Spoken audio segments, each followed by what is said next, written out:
अस्सलाम वालेकुम वरहमतुल्लाह, कैसे हैं नाज़रीन। अच्छा, एक इंतहाई अहम बात शेयर करनी थी आपके साथ। वो ये है कि आपको ऑलरेडी पता है कि हौसियों ने वार डिक्लेयर की है और धमकी भी दी है इसराइल को कि अगर वो अपनी कारस्तानी से बाज ना आया तो वो मज़ीद एयर बैलिस्टिक मिसाइल दागेगा। और पिछले दिनों भी हम न्यूज़पेपर्स में और इस तरह मुख्तलिफ मीडिया चैनल्स पर सुन चुके हैं और पढ़ भी चुके हैं कि इसराइल के ख़िलाफ़ इसने मिसाइल दागे भी हैं यमन में इंटू से हौसी बागियों ने। ये हौसी बागियों पर मैं आता हूँ। पहले तो ये बात थी कि वाकई क्या इसने मिसाइल दागे हैं या नहीं दागे, क्योंकि एक तो इसराइल भी कह चुका है कि दागे हैं। बहर अहमर में इस किस्म की चीज़ें देखी गई हैं, रेड सी में।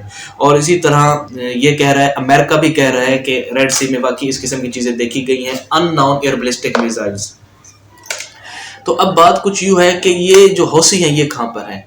हौसी एक रिबेलियन ग्रुप है, एक बागी ग्रुप है। कहाँ पर? यमन में। और यमन में प्रो सऊदी गवर्नमेंट रही है। और ये हौसी जिनका ताल्लुक ईरान से है, या ये प्रॉक्सी ग्रुप इसको ईरान बैक करता है, इसकी पुष्ट पनाही ईरान करता है। और इन हौसी बागियों की कोशिश यही है कि जहाँ पर प्रो सऊदी गवर्नमेंट है यमन में, यहाँ पर प्रो ईरानी गवर्नमेंट आ जाए।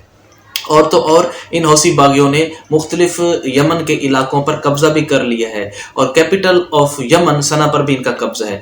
इन्होंने असल में धमकी दी थी इसराइल को कि हम वार डिक्लेयर करेंगे, हम मिसाइल दागेंगे अगर ये अपनी कारस्तानियों से बाज ना आया। ये मुख्तलिफ थोड़ा सा तारुफ था हौसी बागियों का। अब हौसी बागी जो कि सऊदी अरब के खिलाफ हैं और प्रो सऊदी गवर्नमेंट के भी खिलाफ है यमन में, 2016 से अब तक हौसी बागी 7 के करीब एयर बैलिस्टिक मिसाइल दाग चुके हैं सऊदी अरब पर। यमन में तो उनकी जो आपस में लड़ाई चल रही है, मुठभेड़ है, इन्होंने सऊदी अरब पर भी अब तक 7 के करीब एयर बैलिस्टिक मिसाइल दागे हैं, जो कि हवा में ही सऊदी अरब ने उनको तबाह बर्बाद कर दिया था, उनको ख़त्म कर दिया था।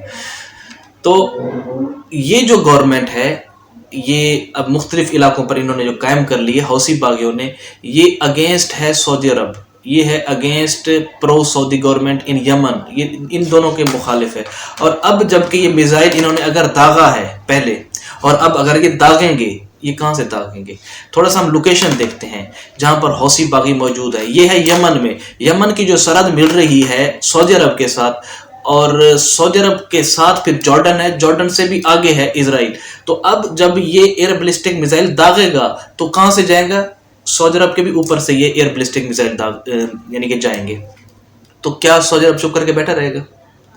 एक सोचने की बात है, क्योंकि सऊदी अरब के साथ यमन है, यमन के साथ इस तरह यूएई हो गया, और इस तरह कुवैत हो गया, और तुर्की हो गया, और इधर से रेड सी है दूसरी तरफ से। मैं कोशिश करूँगा यहाँ पे नक्शा लगा दूँ, और ऊपर जाके फिर जॉर्डन मिल रहा है, और इस तरह इराक। ये मुख्तलिफ कंट्रीज़ हैं इसके इर्द गिर्द, और इधर रेड सी है, और जॉर्डन के बाद फिर इसराइल है। अब अगर ये हौसी बागी यहाँ से एयर बैलिस्टिक मिसाइल दागते हैं तो ये जाएगा सऊदी अरब के ऊपर से। सऊदी अरब के जब ऊपर से जाएगा, पहले भी इनकी लड़ाइयाँ रह चुकी हैं, पहले भी सऊदियों को पता है कि ये हमारे खिलाफ हैं। तो क्या सऊदी ये एयर बैलिस्टिक मिसाइल नहीं रोकेंगे? वाकई रोकेंगे, यकीनन ये लोग रोकेंगे, क्योंकि वहाँ पर उनकी अपनी एक फ़िज़ाई हदूद है, उसके रूल्स एंड रेगुलेशंस हैं। वहाँ पर उनकी एयरलाइंस चल रही हैं, वहाँ पर मुख्तलिफ ज़ायरीन, उम्रे के ज़ायरीन आ रहे हैं, इस तरह मुख्तलिफ अपने भी उनके बिज़नेस के हवाले से आना जाना होगा। तो वो इस चीज़ को लाजमी तौर पर रोकेंगे। और अगली बात फिर क्या होगी? शोशा चलेगा जी, मुख्तलिफ जो जज्बाती ग्रुप हैं उनकी तरफ से कहा जाएगा जी ये जो आले सऊद हैं, असल में आले यहूदियों के हिफाजत करने वाले, यहूदियों के मुहाफिज, हम जो है ना एयर बैलिस्टिक मिसाइल दाग रहे थे कहाँ पर? इसराइल पर, और इन्होंने रोक दिया। साहब ज़रा वो तो रोकेगा जब आप किसी मुल्क की फ़िज़ाई हदूद में इंटरफेयर करेंगे, वहाँ से आप एयर बैलिस्टिक मिसाइल्स फेंकेंगे, वो तो रोकेंगे। पहली बात तो इनके पास इस तरह की एयर बैलिस्टिक मिसाइल्स नहीं होंगे, क्योंकि ये जो डिस्टेंस है यहाँ से तकरीबन डिस्टेंस है 2200 किलोमीटर, मोर देन 2200 किलोमीटर। इतने हाई रेंज के एयर बैलिस्टिक मिसाइल किसी प्रॉक्सी वार ग्रुप के पास नहीं हो सकते। ये अगर इनके पास हुए भी तो मुझे नहीं लगता कि ये इसराइल पहुंचे, ये इसराइल से पहले कहीं सऊदी अरब भी ना गिर जाए। इनके पास ज़्यादा से ज़्यादा रेंज के होंगे 800 से 900 किलोमीटर, इतना रेंज ही हो सकती है। इस किस्म के जो यानी कि जो किराए के ग्रुप ही ने कहा जाता है। अगर वैगनार ग्रुप है उसको भी मैं किराए का ग्रुप कह चुका हूँ, और अगर ये है ये भी किराए का ग्रुप है। इस किस्म के जो ग्रुप होते हैं किराए के ग्रुप ही होते हैं, और प्रॉक्सी वार्स इनका काम होता है।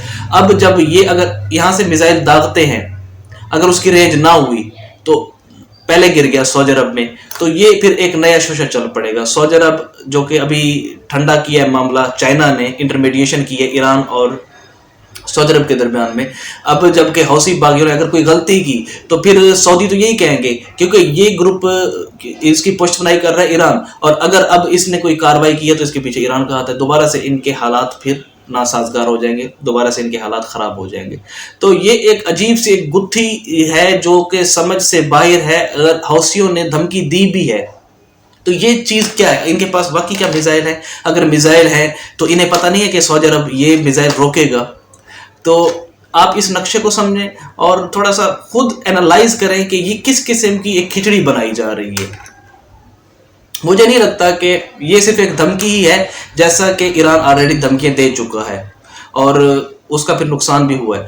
اگر آپ نے کرنا اقدام کریں، اگر ایران باقی کرنا چاہ رہے ہیں، وہاں پر اوپر سے جو سرحد ملتی ہے سیریا سے وہ حملہ کرے بشار الاسد، وہاں پر جو کہ اس کے تعلقات بھی ہیں ایران کے ساتھ، وہاں سے کیا جا سکتا ہے۔ اس طرح لبنان میں حزب اللہ بیٹھی ہے، وہاں سے کیا جا سکتا ہے۔ یہ جو اتنا دور بیٹھے ہوئے حوثی، اس کو اگر آپ چابی دے رہے ہیں اور یہ جہاں سے میزائل داغے گا تو مڈل ایسٹ میں حالات مزید خراب ہوں گے۔ یہ میری ایک تحقیق تھی جو مجھے نظر آئی، تو مجھے لگتا ہے کہ نیکسٹ کمنگ ڈیز اگر اس قسم کے میزائل داغے گئے تو پھر یہ ہیڈ لائن کی زینت ہوگی یہ بات کہ سعودی عرب نے حوثیوں کے میزائلوں کو روکا ہے جو کہ داغے گئے تھے اسرائیل کے اوپر، اور عام عوام جنہیں پتہ نہیں ہے کہ کیوں روکے، اگر روکے بھی ہیں تو کیوں روکے ہیں، پھر وہ اپنی ایک پرسیپشن قائم کر لیتے ہیں، اپنی ایک رائے قائم کر لیتے ہیں ود آؤٹ اینی ریسرچ۔ تو یہ کہ ایک خطرناک بات ہے، ایک بہت ہی یعنی کہ انبیئریبل بات ہے۔ تو یہ ایک بات خاص جو ایک مجھے جو بات سمجھ آئی، سوچا کہ میں آپ کے ساتھ شیئر کروں۔ کوشش کروں گا اس قسم کی مزید کوئی انفارمیٹیو بات ہوئی آپ کے ساتھ لازمی شیئر کر دیا کروں، کیونکہ میرا روز کا مڈل ایسٹ میرا ایک انٹرسٹنگ ٹاپک ہے اور اس پر میں پڑھتا رہتا ہوں۔ اس حوالے سے مزید بھی کوئی بات ہوئی تو میں آپ کے ساتھ لازمی شیئر کروں گا۔ Thank you so much.